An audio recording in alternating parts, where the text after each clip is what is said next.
Okay, so my PhD is basically the objective of my project is to explore possibilities about non-human animal representation in literature, which is it is very exciting that Bedman had this presentation before me, because this is actually what I'm dealing with in my project. And for that, obviously, I analyze how non-human animals have been represented before in the past. My case study is North America. So here I want to show you an example of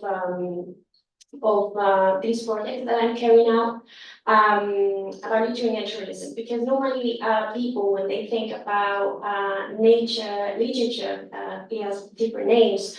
They automatically think of essays, for instance, or like a particular type of writing, when in fact we also have this wild animal story, which is what I'm going to focus on. And my ultimate question is, if you believe that the characters that we can find and that I'm going to present in this presentation, if you believe that they are anthropomorphised or not, because these authors, as I'm going to explain in a minute, the ultimate objective was to try to have this formula to portray human animals in a realistic manner. And I'm sorry for the quotes, but I just don't know. So I also want you to reflect on this a little bit. Okay, so in my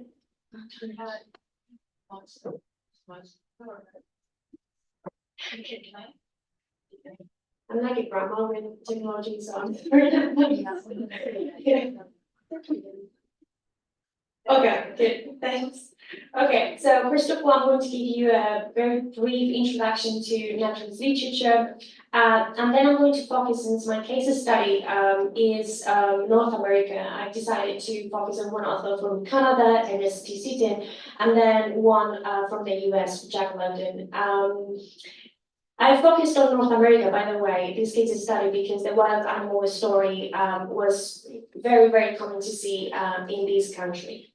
And then after that, I'm going to show you the characteristics of the wild animal story, what we can, after reflecting a little bit on these two authors, and then conclusions, and obviously the works cited that I've been using. So, okay, so naturalist literature, I don't know, there is, like, because you're missing like part of the, yeah. Okay, I will wait. Okay. Okay, thanks. Okay, so this naturalist literature was born as a subgenre of realism during the second half of the 19th century. Mainly, we can mention two events, two situations that influenced the apparition of these genre. On the one hand, we have the Industrial Revolution, of course, and its rhythm towards this progress, that changed the citizens' perspective on life and also their lifestyle, both obviously in Europe and North America, which is what I'm going to focus on. And this society moved on to prioritizing urban centers instead of nature, and started to move away from these nature roots that maybe were more present in people's lives before. And then obviously, on the one hand, we also have the polarization of Darwinism, which also had an impact on arts, not only on science, from two perspectives. On the one hand, we have that it showed, since these theories showed the links humans had to non-human animals, obviously literature also wanted to portray non-human animals from a different light, or at least wondered about how these non-human animals were represented in arts. And on the other hand, the popularization of Darwinism and science in general created this kind of objective aims of trying to describe life and everything that was around us. And this was also tried to achieve in literature as well, because literature was seen as sentimental, as something more subjective. So what happened? That basically authors started to portray nature, portray non-human animals as something related to genetics. So we see in naturalistic literature lots of authors that, for example, depicted human characters as something related to genetics, that basically it meant that they had no choice of deciding how they were, or if they were violent or not, if they were good or bad. So it was something that they had no choice about. Okay.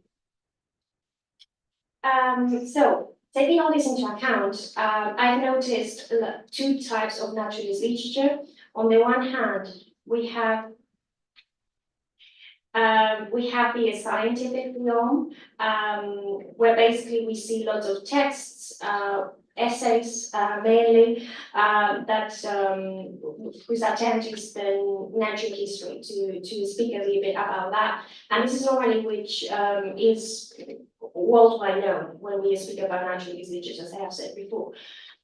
We have, for example, Ralph Waldo Emerson with his work Nature, and also Thoreau with Walden. Both of them try to give this depiction of nature and everything that is around them from a very personal experience, but also attempting to portray nature from this kind of objective, subjective way. And we also have the fictional, which is the one I'm going to focus on. The fictional one started in France with Émile Zola, and here I mentioned in Germinal. Here Zola, he doesn't include non-human animals, but it's like the beginning of this wild animal story, because as I said before, he portrays these human characters with no choice of deciding how they are going to be or how they are. And from this, we have in North America the wild animal story with, for example, Jack London with The Fall of the Wild, and Ernest Seton with Wild Animals I Have Known, which are the two that I'm going to really focus on. These part of naturalist literature with the wild animal story tries to depict non-human animals from a realistic perspective, as they try to do with nature as well. So I really find this topic very interesting, because for those of you that maybe are going to attend this workshop that I'm organizing in the afternoon, I'm going to speak about this a little bit more in depth, but this natural literature, this wild animal story was quite a difference from the previous animal stories that were written before. Basically, the non-human animal representation literature was mainly used in years before this as a sort of way of representing human animals, and use it in activism. And these stories were mainly written by women, and they were normally written in first person, trying to depict the non-human animal perspective of the world. And they were normally called sentimental, and they were treated as kind of children's stories as well. As I'm saying, these I'm going to develop it more in the workshop, but I personally find these very interesting, because these stories, naturalist literature stories, they wanted to move away from that, but actually attempting to say, we are going to represent animals as they are, realistically. And it's very interesting to see that most of them were men, and also to see how their stories were in third person, which shows how much the science had an impact on these type of writing. Okay, what happens that since these authors stated that they were writing, what they were writing was completely real and realistic, based on experiences that they have had. Obviously, there were other people that thought that this wasn't right or wasn't correct. Here we have this article, Real and Sham Natural History by John Burroughs, you can see the year, but it's 1903, sorry. This article started a whole controversy about this wild animal story. And basically it started this discussion about how truly are these non-human animals, and also if what they are telling us in these stories is actually real or not. Here I have this quote. This is the old trick of the romancer. He swears his tale is true because he knows his reader wants this assurance.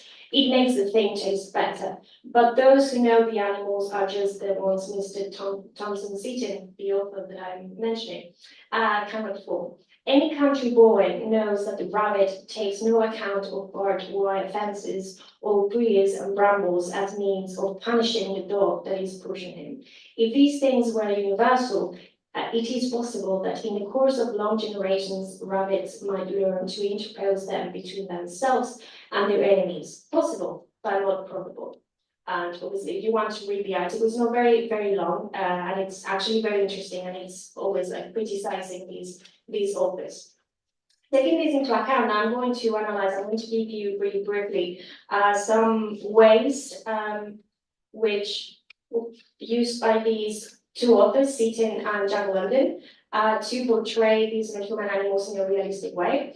And you can have your own opinion, or maybe you can read the works that I have included and have your own opinion and see if you agree with them or if you agree with Burroughs and if you believe that they are not actually very, very realistic. So Ernest Seton was known as the precursor of the animal fiction writing. This is considered, while Animals I Have Known, is considered the first attempt for this realistic wild animal fiction. It was published in 1898, and it was an anthology of the stories. And Seton includes many different animals in each story. The first one, for example, is a wolf. You have like many different animals. So what is interesting is that all these authors, include Seton, of course, they include at the beginning of each book, they always include a note to the reader, like kind of disclaimer, and always trying to say, this is true, and you have to believe me. All this is fiction, but not fiction, because it's inspired on real events. So here we have the note to the reader that we can find in Wild Animals I Have Known. By the way, this is 1898, before the controversy started. So here, these stories are true, although I have left the strict line of historical truth in many places. The animals in this book were all real characters. They lived the lives I have depicted and showed this stamp of heroism and personality more strongly by far than it has been in the power of my pen to tell. So, and then in the next paragraph, he also mentions that there is no interest in showing, again, human characters in the stories, because that actually we already know. We want to know about what we don't know. So then later, we have in 1904 the book Monarch the Big Bear. This was published after the controversy started, so I actually wanted to include you the note to the reader that he includes at the beginning, because basically the message changes a little bit. He basically says that the characters are based on different, not just one, non-human animals, so that he has been observing them and that he has taken inspiration, but the message is a little bit lighter. You know, my theory is that probably that this influenced of the controversy. So in this story he tells us about this grizzly bear whose mother has been killed by this hunter, and basically is adopted by the hunter himself, and he goes through this process of domestication.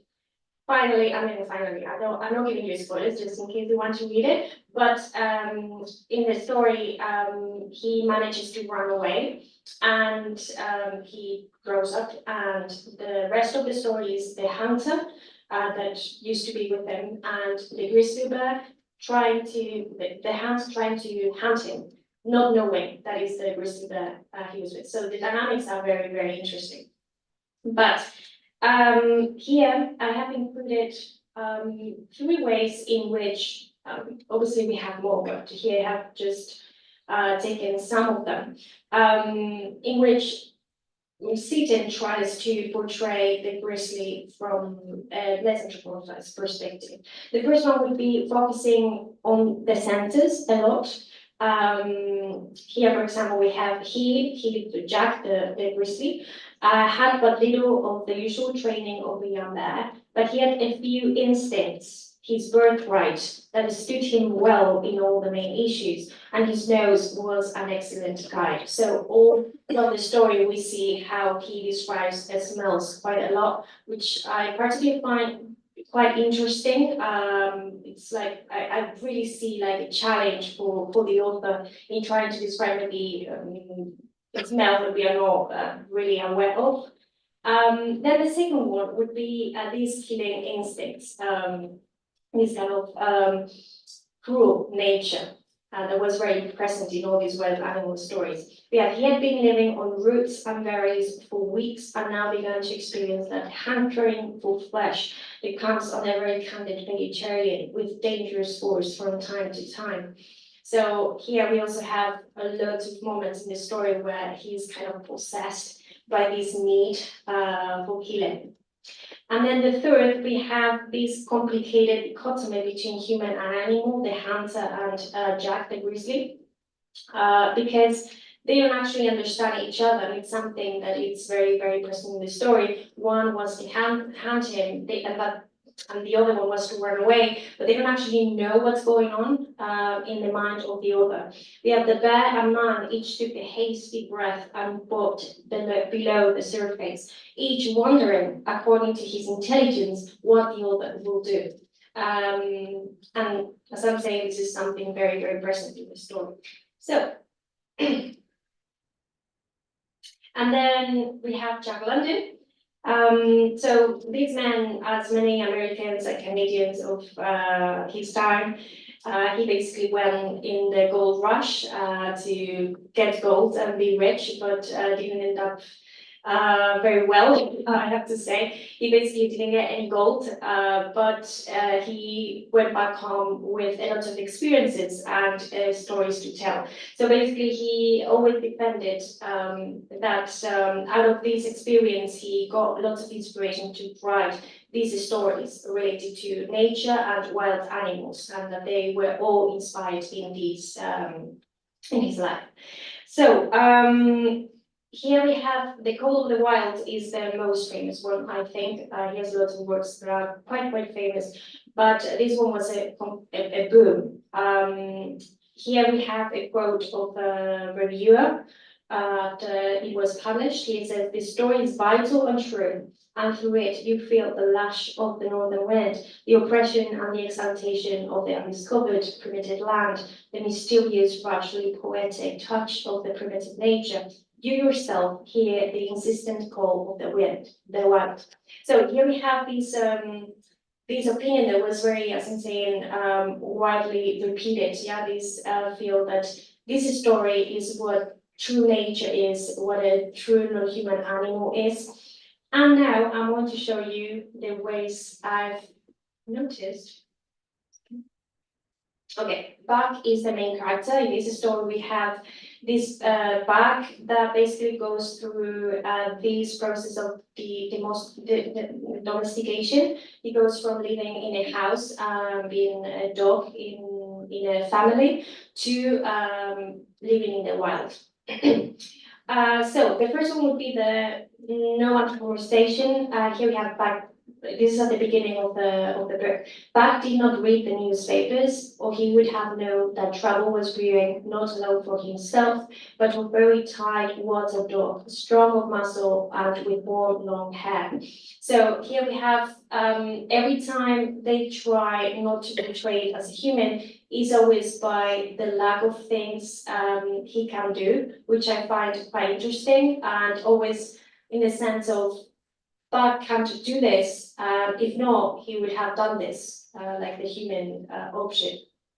Then we have the second one, human supremacy, but had learned to trust in men he knew and give them credit for wisdom that outshines his own. So also another way to separate it from the human and try to put it realistically is saying that basically he's aware that he's not the same as a human, but rather that he knows, he accepts this human supremacy, right?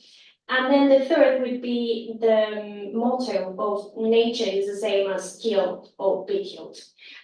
This kind of whole truth about what surrounds nature, and it's all violence.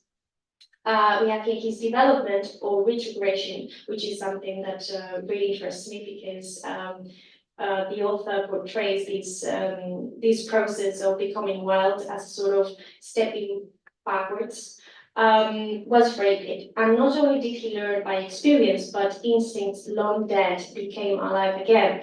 The domesticated generations fell from him. In vague ways, he remembered back to the youth of the breed, to the time the wild dogs ranged in packs through the primeval forest or killed their meat as they ran it down. He pointed his nose at a star and howled long and wolf-like. It was his ancestors. So there is always through the book this call of the wild. From these ancestors of him, you need to return to us. So taking this into account, I have kind of noticed 4 characteristics in this wild animal story in order to avoid this anthropomorphised version of non-human animals. The first one would be the portrayal of these non-human animals as individuals that with agency that can carry out activities without human interference. The second one would be the existence of this non-human animal interaction that is not spoken. So the authors normally try to portray these different ways of communication. And then the third would be the speculation, the exploration about these limitations among different species, both in the emotional and the cognitive realm. And the fourth would be this reinforcement by the authors about the authenticity of the events. You know, like what I'm saying is real and I actually saw it myself. And okay, and then the conclusions. We have that natural literature fiction is actually an attempt to portray these human animals in a more realistic way. But and some of my conclusions are questions, which I think is the most interesting about doing research.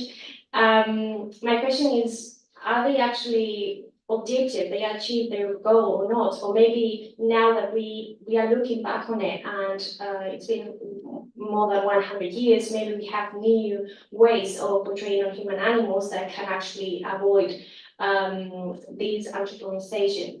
And then the third would be that even if our answer is yes, it is a human-centered perspective, we also need to value the attempt like as an attempt of its time, regardless of the results. And the fourth would be this future research that is actually linked to what I'm doing now in my PhD. How do contemporary literary works deal with this? And also if we can explore new possibilities in new narrative ways where we can portray these in human animals and also use all this information to try to teach people more empathy for non-human animals. For example, in my projects, I have a creative part of my PhD where I try to write with new ways, new narrative ways, and my aim is to use it in education, for example, with